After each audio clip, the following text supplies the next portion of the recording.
Hello नमस्कार साथियों, आप सभी का online platform study with GK YouTube channel पर हार्दिक स्वागत है। तो साथियों, आज की हमारी चर्चा का विषय है भारतीय संविधान एवं राज्य व्यवस्था के अंतर्गत एक टॉपिक के बारे में हम चर्चा करने जा रहे हैं जो चर्चा में रहता है, सूचना का अधिकार अधिनियम। क्या है सूचना का अधिकार अधिनियम, इसके मूल प्रावधान क्या है और इसके संशोधनात्मक प्रावधान क्या है। साथ ही हम चर्चा करेंगे केंद्रीय सूचना आयोग, राज्य सूचना आयोग, साथ ही इनसे संबंधित महत्वपूर्ण फैक्ट और महत्वपूर्ण सवालों के बारे में चर्चा करेंगे। आप हमारे साथ अंत तक बने रहिएगा। यदि साथियों आप पहली बार हमारे YouTube channel study with GK को देख रहे हैं और आपने अभी तक इसे सब्सक्राइब नहीं किया है तो आप इसे जरूर सब्सक्राइब करें और पास में बेल के आइकन को भी जरूर दबाएं ताकि नेक्स्ट टाइम वीडियो सीरीज का नोटिफिकेशन आपके पास तुरंत पहुंच जाए। और आपको हमारा प्रयास अच्छा लग रहा हो तो आप इसे लाइक भी करिएगा और अपने दोस्तों के साथ शेयर भी जरूर करें। साथियों, आप हमारे टेलीग्राम चैनल से भी जुड़ सकते हैं जिसका लिंक इसी वीडियो सीरीज के नीचे डिस्क्रिप्शन बॉक्स में दिया गया है। साथ ही आप हमारे यूट्यूब चैनल स्टडी जीके की प्लेलिस्ट पर विजिट कर सकते हैं जहां आपको अन्य और महत्वपूर्ण वीडियो सीरीज मिल जाएगी। तो आइए शुरुआत करते हैं।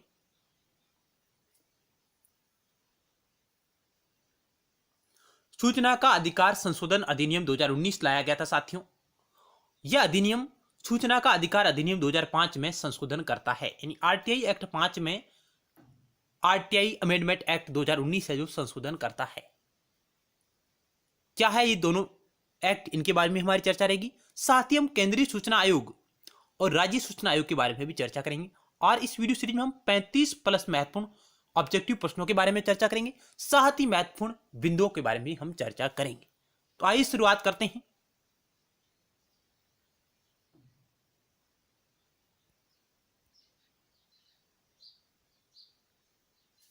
ये रही स्लाइड आपके समक्ष। आरटीआई एक्ट 2005 में क्या प्रावधान थे, पहले हम आरटीआई एक्ट 2005 को समझने की कोशिश करेंगे।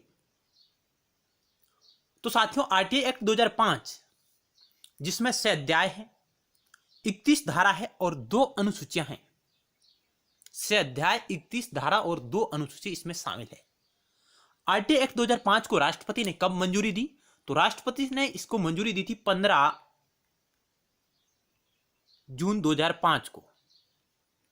लेकिन औपचारिक रूप से यानी पूरी तरह से ये कब लागू हुआ, तो ये लागू हुआ था 12 अक्टूबर 2005 को ये लागू हुआ था। साथियों, यानी सूचना का अधिकार अधिनियम 2005 जिसे भारत के राष्ट्रपति ने 15 जून 2005 को इसे हस्ताक्षरित किया और कुछ प्रावधान इसके 15 जून 2005 को लागू हो गए थे। लेकिन यह एक्ट है जो पूरी तरह कब लागू हुआ, तो पूरी तरह साथियों ये लागू हुआ था 12 अक्टूबर 2005 को, क्योंकि साथियों आरटीआई एक्ट 2005 में स्पष्ट कहा गया है कि इसके कुछ प्रावधान तुरंत लागू होंगे प्रभावी रूप से, लेकिन शेष प्रावधान इसके 120वें दिन लागू होंगे, यानी इस अधिनियम के 120वें दिन लागू होंगे बाद में। ये इसमें कुछ मूल बातें इसमें कही गई है। इसमें 6 अध्याय है, 31 धारा है और 2 अनुसूची है। साथियों, महत्वपूर्ण फैक्ट क्या है प्रतियोगी परीक्षाओं की दृष्टि से, हम उन्हीं बिंदुओं के बारे में चर्चा करेंगे। अब बात आती है कि आरटीआई एक्ट 2005 में एक केंद्रीय सूचना आयोग और एक राज्य सूचना आयोग की गठन का प्रावधान किया गया था। साथियों, केंद्रीय सूचना आयोग और राज्य सूचना आयोग इन दोनों के गठन का प्रावधान इसमें किया गया था ताकि सूचनाओं की पारदर्शिता है वो बनी रहे और लोगों को उनकी जानकारी समय समय पर उपलब्ध हो सके। इस उद्देश्य को लेकर इनका गठन का प्रावधान किया गया था। केंद्रीय सूचना आयोग जिसका गठन है जो अध्याय 3 में और राज्य सूचना आयोग का गठन अध्याय 4 में वर्णित है। अब केंद्रीय सूचना आयोग है जो अध्याय 3 की धारा 12 में इसके गठन का प्रावधान किया गया है। साथ ही हम तुलनात्मक अध्ययन से देखें तो राज्य सूचना आयोग के गठन का प्रावधान कहां गया, तो धारा 15 में किया गया है। इनकी पदावधि और सेवा शर्तें कहां वर्णित है, तो केंद्रीय सूचना आयोग की सेवा शर्तें और पदावधि है धारा 13 में वर्णित है और राज्य सूचना आयोग की पदावधि और सेवा शर्तें कहां वर्णित है, तो धारा 16 में इनकी वर्णित है। साथियों, अब पद से हटाया जाना, यानी केंद्रीय सूचना आयोग के जो सदस्य है और अध्यक्ष है उन्हें आप किस तरह पद से हटाएंगे, उनके बारे में वर्णन है जो धारा 14 में किया गया है। और राज्य सूचना आयोग के अध्यक्ष और अन्य सदस्यों को आप किस प्रकार हटाएंगे, इसका वर्णन धारा 17 में किया गया है। ये इसमें मुख्य मुख्य प्रावधान है साथियों।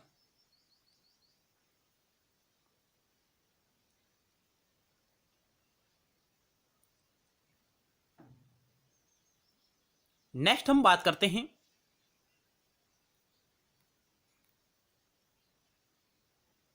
अब सूचना का अधिकार संशोधन विधेयक 2019 में क्या प्रावधान किए गए। सूचना का अधिकार संशोधन विधेयक 2019 में क्या प्रस्ताव था या क्या प्रावधान किए गए थे। सूचना का अधिकार संशोधन विधेयक 2019 जो सूचना के अधिकार अधिनियम 2005 में संशोधन करता है। पहली बात तो आपको यहां क्लियर होनी चाहिए कि सूचना का अधिकार संशोधन विधेयक 2019 है जो अधिनियम है वो किस में संशोधन करता है, तो वो करता है आरटीआई एक्ट 2005 जो मूल रूप से था उसमें यह संशोधन का प्रावधान करता है। और ये क्या संशोधन करता है, किस प्रकार का संशोधन करेगा, तो यह विधेयक है जो आरटीआई अमेंडमेंट एक्ट 2019 विधेयक केंद्र और राज्यों में सीआईसी और सूचना आयुक्त की सेवा की शर्तों में बदलाव करता है। यानी मुख्य सूचना आयुक्त और अन्य सूचना आयुक्त है उनकी सेवा शर्तों में बदलाव का प्रावधान करता है।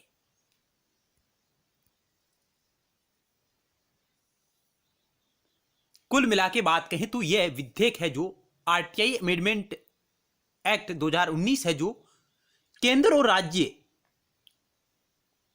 चीफ इंफॉर्मेशन कमीशन और सूचना आयुक्त की सेवा शर्तों में बदलाव करता है। यानी केंद्रीय स्तर पर यह केंद्र पर मुख्य सूचना आयुक्त और अन्य सूचना आयुक्त, राज्य स्तर पर राज्य सूचना आयुक्त और मुख्य सूचना आयुक्त, इनकी सेवा शर्तों में यह बदलाव करता है ओनली फॉर। इसको हमने तुलनात्मक रूप से यहां लिया है, इसके बारे में हम चर्चा करेंगे।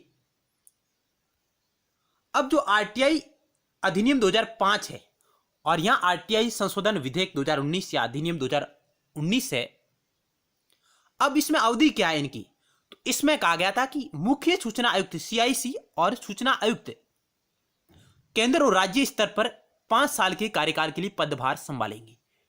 इसमें प्रावधान किया गया था कि जो आरटीआई एक्ट 2005 था उसमें प्रावधान किया गया थी कि जो भी सूचना आयुक्त है उनका कार्यकाल है जो 5 साल का होगा, चाहे राज्य स्तर पर है चाहे केंद्रीय स्तर पर है। इन सूचना आयुक्तों का कार्यकाल कितना होगा, 5 वर्ष का होगा। यह प्रावधान करता है आरटीआई अधिनियम 2005।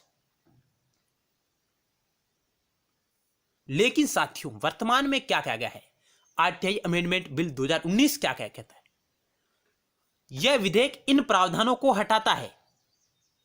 यानी इनका जो कार्यकाल 5 वर्ष का निर्धारित किया गया था उसे यह हटाता है और कहता है कि केंद्र सरकार सीआईसी और आईसीएस के लिए कार्यकाल की सूचना निर्धारित करेगी। यानी कुल मिलाकर कहें तो इसमें प्रावधान किया गया कि अब इनका कार्यकाल कौन निर्धारित करेगा, अब केंद्र सरकार है जो इनके कार्यकाल को निर्धारित करेगी। इनका कार्यकाल 5 वर्ष फिक्स नहीं है, वो केंद्र सरकार के ऊपर निर्भर करेगा कि वो कितना कार्यकाल निर्धारित करती है। यहां आपको ये पॉइंट क्लियर होना चाहिए कि 2005 जो आरटीआई एक्ट 2005 है वो इनके कार्यकाल को 5 वर्ष के लिए निर्धारित करता है, जबकि आरटीआई अमेंडमेंट बिल 2019 है जो इनके कार्यकाल को फिक्स निर्धारित नहीं करते हुए कहता है कि अब इनका कार्यकाल केंद्र सरकार निर्धारित करेगी। नेक्स्ट क्या बदलाव किए गए हैं, अब वेतन की मात्रा, अब वेतन के बारे में भी कुछ इनके प्रावधान है जो वो अलग है, उनमें भी बदलाव किया गया है।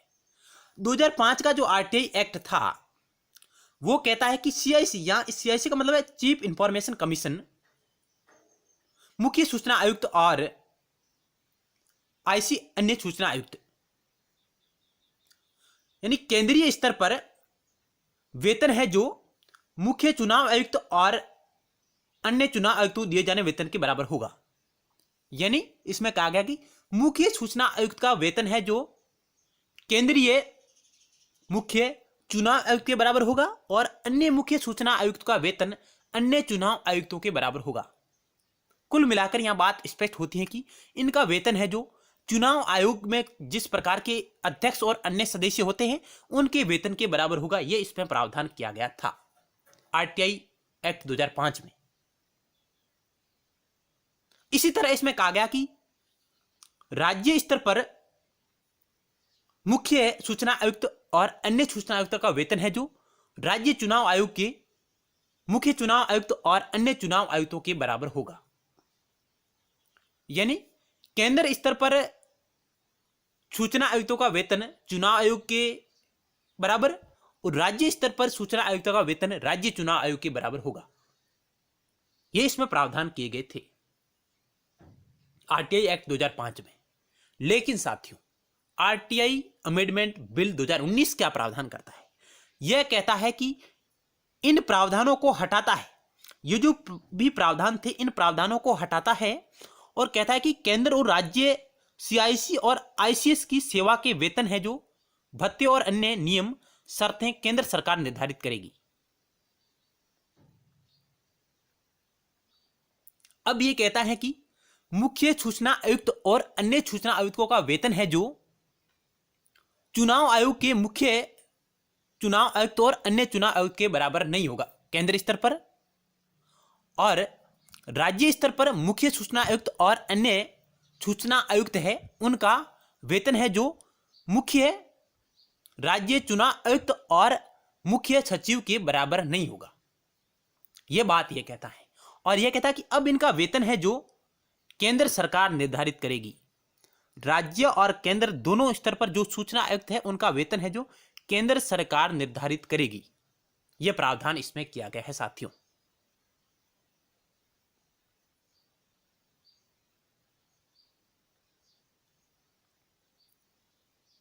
नेक्स्ट बात करें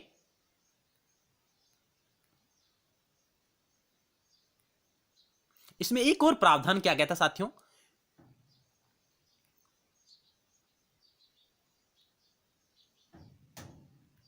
वेतन में कटौती। अधिनियम में कहा गया था, जो आरटीआई एक्ट 2005 था उसमें कहा गया था कि सीआईसी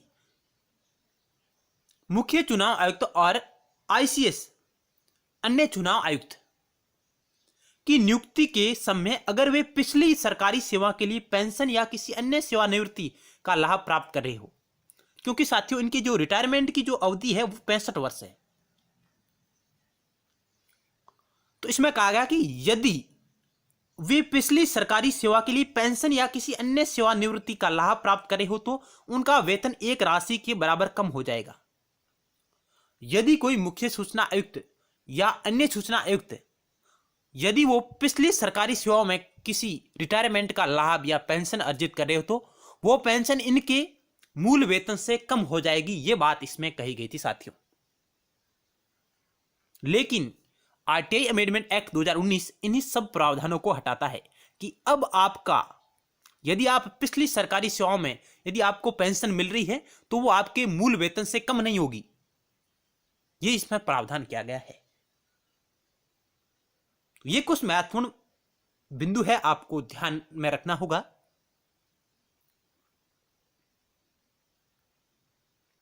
पिछली सरकारी सेवा में क्या शामिल था आरटीआई एक्ट 2005 में? तो इसमें कहा गया था यदि आप केंद्र सरकार के अधीन या राज्य सरकार के अधीन निगम के एक केंद्रीय या राज्य कानून के तहत स्थापित या केंद्र के तहत स्थापित किसी भी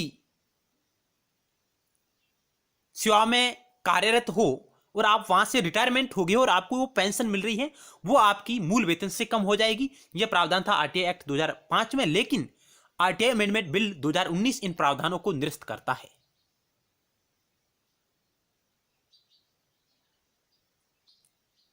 तो चलते हैं अन्य महत्वपूर्ण सवालों पर। उन्हीं महत्वपूर्ण सवालों के माध्यम से हम इसकी विषय वस्तु को समझने की कोशिश करेंगे। किस प्रकार के सवाल इस टॉपिक से पूछे जाते हैं प्रतियोगी परीक्षाओं में, तो आइए शुरुआत करते हैं। पहला सवाल आपकी स्क्रीन पर रहा, ये केंद्रीय सूचना आयोग किस मंत्रालय के अंतर्गत आता है? ऑप्शन 4 आपके समक्ष है, आप अपने आंसर का चयन करिएगा साथियों।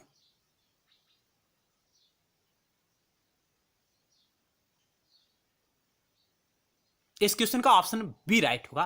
कार्मिक मंत्रालय के अंतर्गत आता है केंद्रीय सूचना आयोग, और इसके गठन का प्रावधान किया गया था आरटीआई एक्ट 2005 के अध्याय 3 की धारा 12 के तहत। नेक्स्ट क्वेश्चन,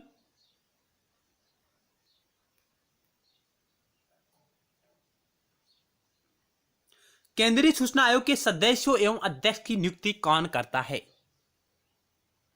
साथियों, पहले आपको मैं यह बताना चाहूंगा कि केंद्रीय सूचना आयोग है, इसमें कुल 11 लोग होते हैं, यानी एक मुख्य सूचना आयुक्त प्लस 10 अन्य सूचना आयुक्त होते हैं। यानी केंद्रीय सूचना आयोग में एक मुख्य सूचना आयुक्त और 10 अन्य सूचना आयुक्त होते हैं। कुल 11 लोग होते हैं, इसमें कार्य करते हैं। और ये क्वेश्चन कह रहा है कि केंद्रीय सूचना आयोग के सदस्यों एवं अध्यक्ष की नियुक्ति कौन करता है, यानी इन 11 लोगों की नियुक्ति है जो इसमें कौन करेगा? राष्ट्रपति ही नियुक्त कर सकता है। ऑप्शन बी कह रहा है भारत के सर्वोच्च न्यायालय की मुख्य न्यायाधीश इनकी नियुक्ति करेंगी। ऑप्शन सी कह रहा है प्रधानमंत्री के नेतृत्व में शामिल समिति की सिफारिश पर राष्ट्रपति नियुक्ति करेगा। देश के गृह मंत्री की सिफारिश पर राष्ट्रपति इनकी नियुक्ति करेगा। क्या होगा इस 2 नंबर क्वेश्चन का राइट आंसर? आप वीडियो को रोककर भी इस आंसर गैस कर सकते हैं।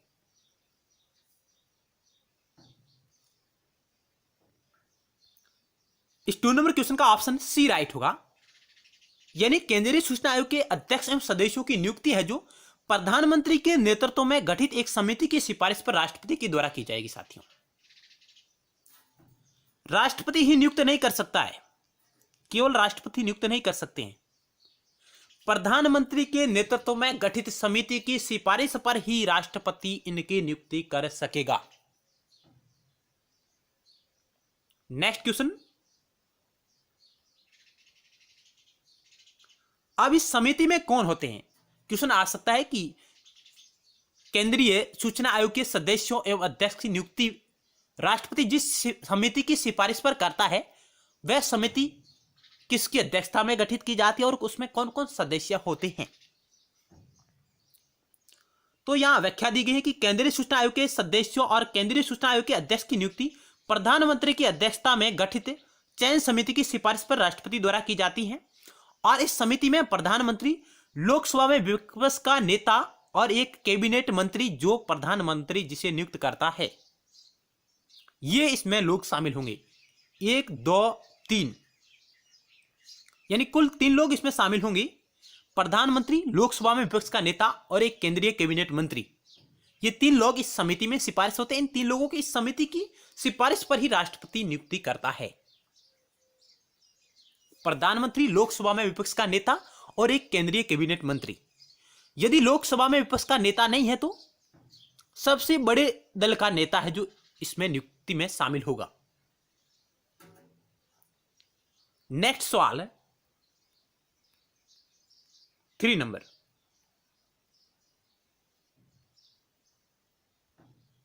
केंद्रीय सूचना आयोग के बारे में निम्नलिखित में से कौन सा कथन सही है?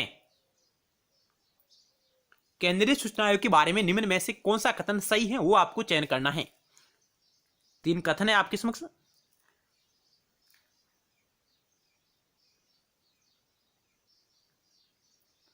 केंद्रीय सूचना आयोग का पद आरटीआई एक्ट 2005 से लिया गया है,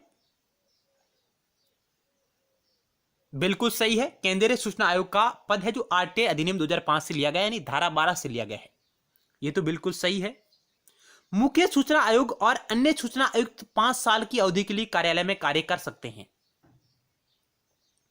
नहीं साथियों, पहले यह प्रावधान था, आरटीआई एक्ट 2005 आया है उसमें यह प्रावधान था, लेकिन साथियों आरटीआई अमेंडमेंट बिल 2019 स्पष्ट कहता है कि मुख्य सूचना आयोग और अन्य सूचना आयुक्त है, इनका जो कार्यकाल है वो केंद्र सरकार निर्धारित करेगी। इसलिए साथियों ऑप्शन जो कथन दूसरा है वो आपका गलत हो जाएगा।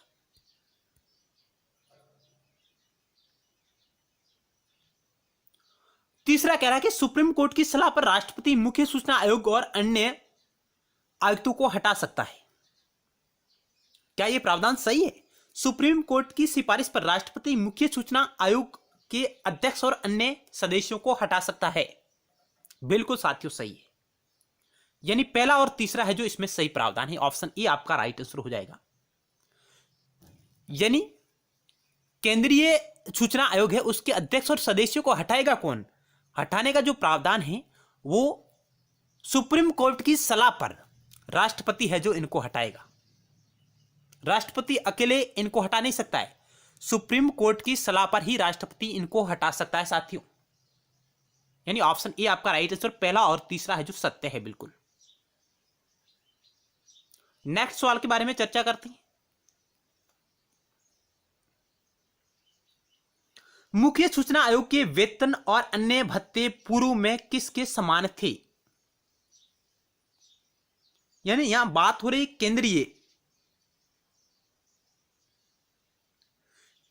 केंद्रीय मुख्य सूचना आयोग के वेतन और अन्य भत्ते पूर्व में किसके समान थे?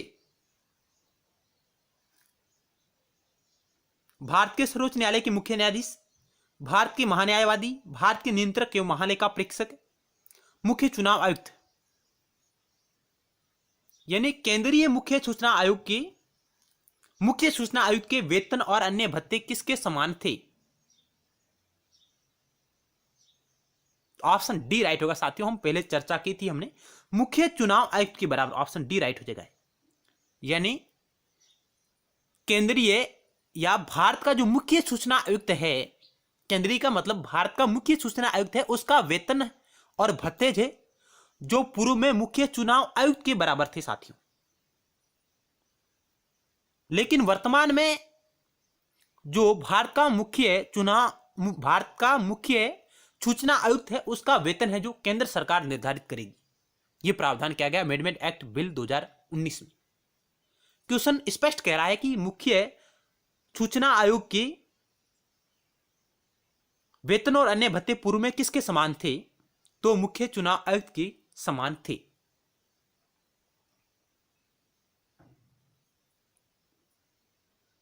इस क्वेश्चन में थोड़ी सी मिस्टेक है, आपको समझना होगा। मुख्य सूचना आयुक्त है, आयोग की जगह आपको करना है आयुक्त।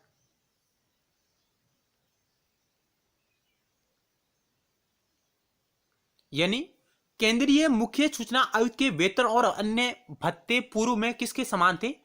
तो मुख्य चुनाव आयुक्त के बराबर थे। केंद्रीय या भारत के मुख्य सूचना आयुक्त। नेक्स्ट सवाल है,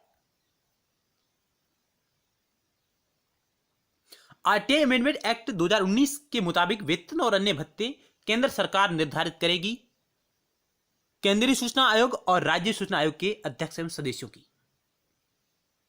केंद्रीय सूचना आयोग के अध्यक्ष एवं सदस्य, राज्य सूचना आयोग के अध्यक्ष एवं सदस्य, जिनके वेतन भत्ते अन्य सेवा शर्तें हैं जो केंद्र सरकार द्वारा निर्धारित की जाएगी और इनका कार्यकाल भी केंद्र सरकार निर्धारित करेगी। नेक्स्ट क्वेश्चन है, मुख्य सूचना आयुक्त का कार्यकाल क्या है? यानी मुख्य सूचना आयुक्त का कार्यकाल क्या है, चाहे राज्य स्तर पर हो चाहे केंद्रीय स्तर पर हो।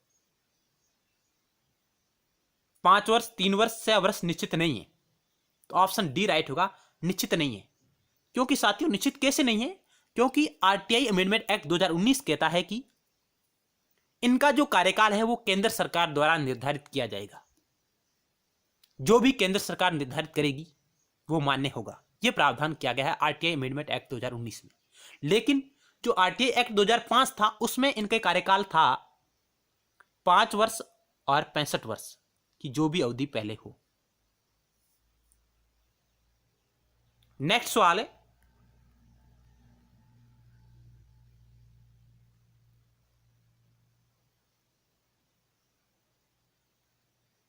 भारत के राष्ट्रपति मुख्य सूचना आयुक्त को हटा सकते हैं। यानी भारत के राष्ट्रपति मुख्य सूचना आयुक्त को हटा सकते हैं किस आधार पर? दिवालिया होने के आधार पर, किसी भी बाहर के रोजगार में शामिल कार्य के कारण, मन और शरीर की दुर्बलता के कारण पद पर बने रहने के लिए अयोग्य हो, सिद्ध दुर्व्यवहार और अक्षमता के आधार पर।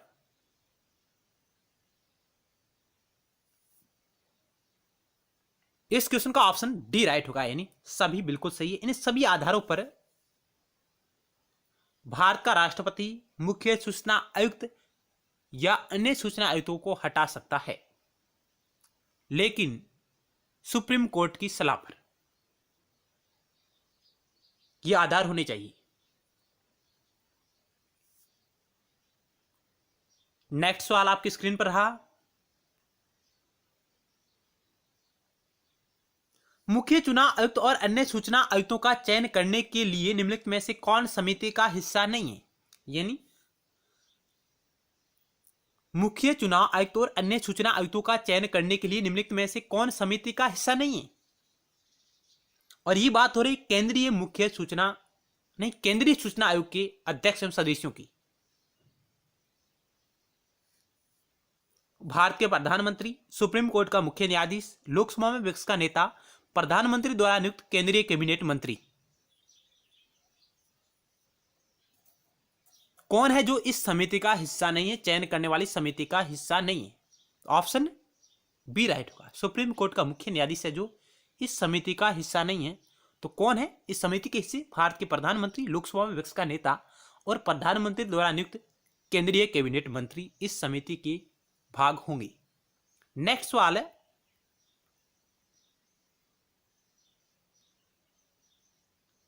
केंद्रीय सूचना आयुक्तों की अधिकतम संख्या क्या हो सकती है? 5, 8, 10, 12। तो हम पहले चर्चा कर चुके, यदि आपने ध्यान रखा हो तो ऑप्शन सी राइट होगा 10।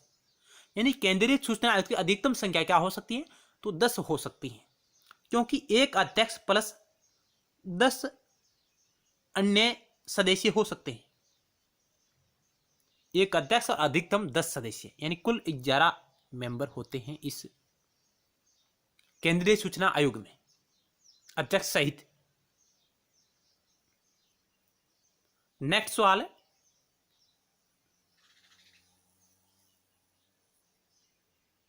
केंद्रीय सूचना आयोग में एक मुख्य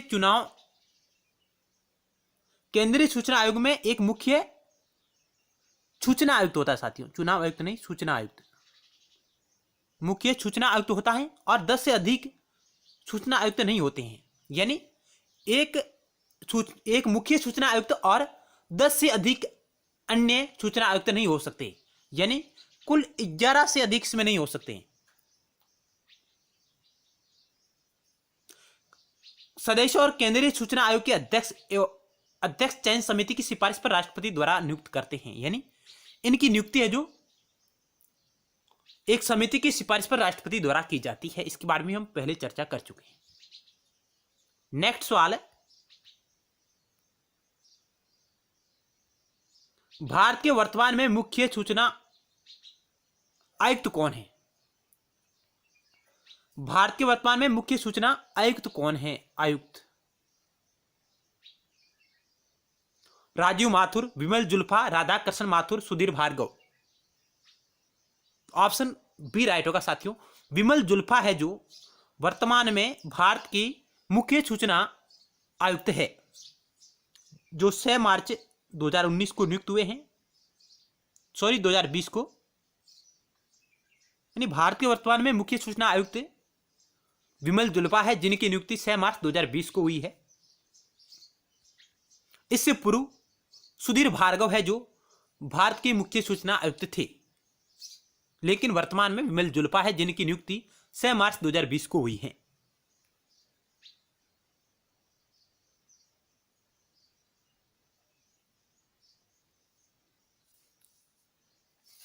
राष्ट्रपति रामनाथ कोविंद ने राष्ट्रपति भवन में मुख्य सूचना आयुक्त विमल जुल्फा को 6 मार्च 2020 को पद की शपथ दिलाई। यानी ये शपथ किसके समक्ष लेते हैं? तो राष्ट्रपति के समक्ष लेते हैं। भारत का मुख्य सूचना आयुक्त और अन्य सूचना आयुक्त है जो शपथ राष्ट्रपति के समक्ष लेते हैं, और जबकि राज्य सूचना आयुक्त होते हैं वो शपथ है जो राज्यपाल के समक्ष लेते हैं। ये आप इनमें अंतर ध्यान रखिएगा। राज्य सूचना आयोग के अध्यक्ष एवं सदस्य शपथ किसके समक्ष लेंगे? राज्यपाल के समक्ष। जबकि केंद्रीय सूचना आयोग के अध्यक्ष और सदस्य किसके समक्ष शपथ लेंगे? तो भारत के राष्ट्रपति के समक्ष। लेकिन इन दोनों की शपथ का प्रावधान कहाँ है? राज्य सूचना आयोग के अध्यक्ष और सदस्यों की और केंद्रीय सूचना आयोग के अध्यक्ष और सदस्यों की शपथ का प्रावधान कहाँ है? तो आरटीआई एक्ट 2005 की अनुसूची 1 जो पहली अनुसूची है उसमें शपथ का प्रावधान है, अनुसूची 1 में। नेक्स्ट सवाल है,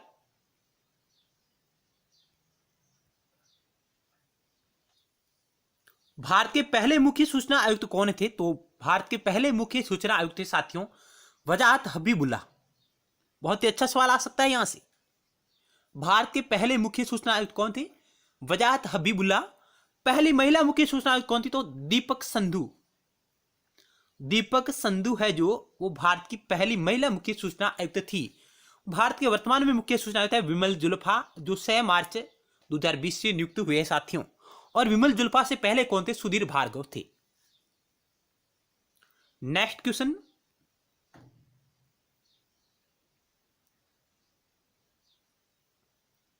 सूचना के अधिकार आरटीआई अधिनियम 2005 के संदर्भ में निम्नलिखित कथनों पर विचार करें और उपयुक्त में से कौन सा कथन सही है उसका आपको चयन करना है। आरटीआई अधिनियम में सूचना के स्वैच्छिक रूप से प्रकटीकरण के लिए प्रावधान है। पहला कथन कह रहा है कि आरटीआई अधिनियम में सूचना के स्वैच्छिक रूप से प्रकटीकरण के लिए प्रावधान है। कथन दूसरा कह रहा है आरटीआई एक्ट में कुछ विशेष आधारों पर जानकारी से इनकार करने का भी प्रावधान है। ऑप्शन तीसरा कह रहा है कि भारत की मुख्य न्यायाधीश का कार्यालय आरटीआई के तहत सार्वजनिक प्राधिकरण है। उपरोक्त में से कौन से कथन सही है आपको चयन करने हैं। पहला दूसरा, दूसरा तीसरा, पहला तीसरा, उपरोक्त सभी। इस क्वेश्चन का ऑप्शन डी राइट होगा, उपरोक्त सभी बिल्कुल सही है। क्योंकि पहला कथन कह रहा है कि आरटीआई अधिनियम में सूचना के स्वैच्छिक रूप से प्रकटीकरण के लिए प्रावधान है। हां बिल्कुल है साथियों। आरटीआई एक्ट 2005 कहता है कि केंद्रीय सूचना आयोग और राज्य सूचना आयोग जो है, जो भी सूचना है उसका अपनी वेबसाइट पर स्वैच्छिक रूप से उनका प्रकटीकरण करेंगे, उस सूचना को प्रकाशित करेंगे। यह भी प्रावधान किया गया है। आरटीआई एक्ट कुछ विशेष आधारों पर जानकारी से इनकार करने का प्रावधान है। हां, यानी राष्ट्रीय एकता और अखंडता और सुरक्षा से जुड़ी हुई सूचना है उसको आप नहीं दे सकते, इनकार करने का यह प्रावधान है। भारत के मुख्य न्यायाधीश का कार्यालय है जो, वो आरटीआई के तहत एक सार्वजनिक प्राधिकरण माना गया है, उसको भी इसके अधिकार के दायरे में लाया गया है। यानी तीनों कथन बिल्कुल सही हैं।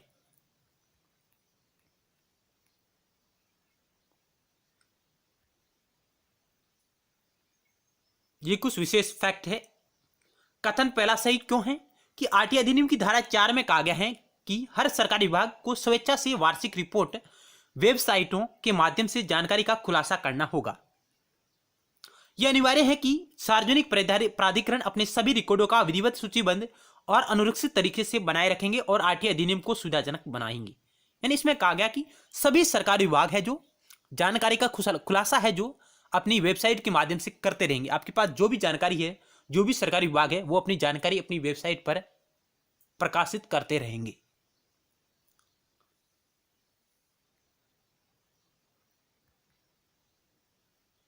आप वीडियो को रोककर इस जानकारी को पढ़ सकते हैं आसानी से।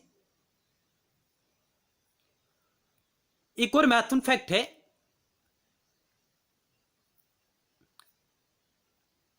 जम्मू कश्मीर पुनर्गठन अधिनियम 31 अक्टूबर 2019 को लागू हो गया है, यानी चालू है, लागू हो गया है।